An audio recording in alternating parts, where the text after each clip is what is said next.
නැවත වතාවක් වැන්ද බොනත්දරු විශ්‍රාම ක්‍රමයේ පිළිබඳ තවදුරටත් කරුණු පැහැදිලි කිරීමක් තමයි අද දින අපි බලාපොරොත්තු වෙන්නේ. අද අපි සාකච්ඡාවට භාජනය කරන්නේ මේ වැන්දපු අනත්දරු එහෙම නැත්නම් වැන්දපු පුරුෂ අනත්දරු විශ්‍රාම වැටුප ලැබෙන්නේ කාටද? කාටද ලැබෙන්නේ? එහෙම නැත්නම් මේ ප්‍රතිලාභ හිමිවන්නේ කාටද කියන බොහොම සරල කාරණයක් තමයි අද අපි පිළිතුර සපයන්න හදන්නේ. පළවෙනි කාරණය තමයි රාජ්‍ය නිලධාරියා හෝ නිලධාරිනියගේ ඇවෑමෙන් පසු ඔහුගේ කලත්‍රයාට තමයි නිත්‍යානුකූල කලත්‍රයාට තමයි මේ හිමිකම ලැබෙන්නේ. කලත්‍රය කියවම අපි දන්නවා එක්කෝ වැන්දපු එහෙම නැත්නම් වැන්දපු පුරුෂයා. යනු කලත්‍රයාට ජීවිතාන්තය දක්වාම ස්වාමියාට ලැබුණු විශ්‍රාම වැටුප ආකාරයෙන්ම ලබා ගැනීමේ අයිතිය තියෙනවා. දැන් වැන්දපු පුරුෂ විශ්‍රාම වැටුප කලත්‍රයාට පමණක් ගෙවලා නවතින්නේ නැහැ. ඊළඟට අනත්දරුවා. අපි කියන අනත්දරුවාටත් මේ හිමිකම ලැබෙනවා. දැන් මෙතෙන්දී ගැටලුවක් තිබෙනවා අනත්දරුවා කියන්නේ කවුද කියලා බොහොම පැහැදිලිව අහගන්න කොහොමද වැදගත්. අනත්දරුවා කියලා කියන්නේ එක නීතිමය අර්ථකථනය තියෙන්නේ වයස අවුරුදු 26ට අඩු රැකියා විරහිත දරුවන්. වයස 26ට අඩු රැකියා විරහිත දරුවන්. දැන් කෙනෙක් අහන්න පුළුවන් එහෙමනම් විවාහයක් වුණොත් මොකද වෙන්නේ කියලා. ඇත්තටම 2010 දී මේ වැන්දපු අනත්දරු අනපනත් සංශෝධනය කරන තෙක් නීතිය ක්‍රියාත්මක වුණේ ගැහැණු දරුවෙක් නම් වයස 26ට අඩු වෙන්නත් ඕනේ රැකියාවක් විරහිත වෙන්නත් ඕනේ ඒ වගේම විවාහයක් නොතිබෙන්නත් ඕනේ. ඒ කාරණා තුනම තිබුණා. හැබැයි පිරිමි දරුවෙක් නම් 26ට අඩු වෙන්න ඕනේ.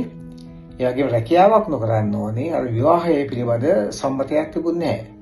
ඉතින් මේ ස්ත්‍රී පුරුෂ සමාජ භාවයේ පිළිබඳ ගැටලුව අපි 2010 ඉවත් කළා යනවා. අද නෛතික වශයෙන් අනත්දරුවා කියන්නේ 26ට අඩු රැකියාව විරහිත දරුවන්. දැන් රැකියාවක් කියන්නේ මොකක්ද? ඒකත් ප්‍රශ්නයක් වෙන්න පුළුවන්. දැන් හෙද සේවයට තීරිත කෙනෙක් ඇත්තටම රැකියාවක් කරනවාද නැද්ද? අපි හිතෙන්ද බලනවා ඒ හෙද පුහුණුව නැත්තම් ගුරු පුහුණුව නැත්තම් ග්‍රාම නිලධාරි පුහුණුව නැත්තම් වෛද්‍ය පුහුණුව වගේ දේවල් රැකියාව නිශ්චිත කොටගෙන කරන දෙයක් නම් සහ ඒ කාල සීමාවේදී දීමනාවක් ගෙවන්නේ නම් අපි ඒ පුහුණුවත් රැකියාවක් වශයෙන් සැලකනවා. ඒ අනුව දැන් එහෙම නැත්තම් බොහෝ අවස්ථාවලදී රැකියාවක් නොකරන අය කියලා තර්කයට පිළියම වෙන්නේ ප්‍රදේශයේ ග්‍රාම නිලධාරීවරයා විසින් දෙනු ලබන සහතිකය. ඔහු විසින් සහතිකයක් දෙනවා නම් මේ පුද්ගලයා වයස 26ට අඩුවේ රැකියාවක් කරන්නේ නැහැ කියලා ප්‍රාදේශීය ලේකම් සහ විශ්‍රාම වැටුප් දෙපාර්තමේන්තුවේ කාරණේ පිළිගන්නවා. දැන් හරි. කලත්‍රයාට කියන්නේ වැන්දපුවට හෝ වැන්දපු පුරුෂයාට මේ විශ්‍රාම වැටුප හිමි වෙනවා. ඒ වගේම අනත්දරුවාට කියන්නේ 26ට අඩු රැකියාව විරහිත දරුවන්ට මේ විශ්‍රාම වැටුප හිමි වෙනවා.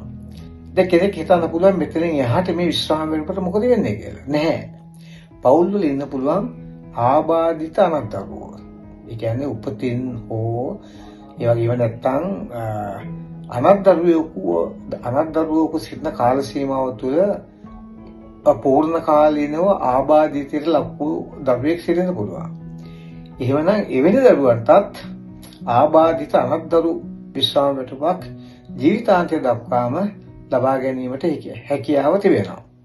දැන් මේ ටික සංකීර්ණ ක්‍රියාවලියක්. අපි ඉදිරියේදී මේ ආබාධිත අනත්දරු විශ්‍රාම වැටුප ගැන ඉතා පුළුල් වශයෙන් කතා කරන්න බලාපොරොත්තු වෙනවා. නමුත් අදට ඔබට කියන්න තිබෙන්නේ කාරණා තුනයි. මොකද්ද?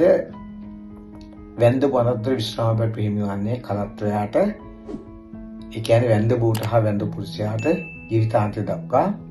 ඒ වගේම අනත්දරුවාට ඒ කියන්නේ වයස 26 දක්වා රැකියාව විරහිත දරුවන්ට. ඒ වගේම ආබාධිත අනත්දරුවන්ට වයස නොසලකා ජීවිතාන්තය දක්වා. බොහොම ස්තුතියි. ඊළඟ සතියේ අපි නැවත වතාවක් වැන්දපු අනත්දරු විශ්‍රාම වැටුප පිළිබඳ තවත් දෘෂ්ටි කෝණයකින් ඔබ හමුවට එන්න බලාපොරොත්තු වෙනවා.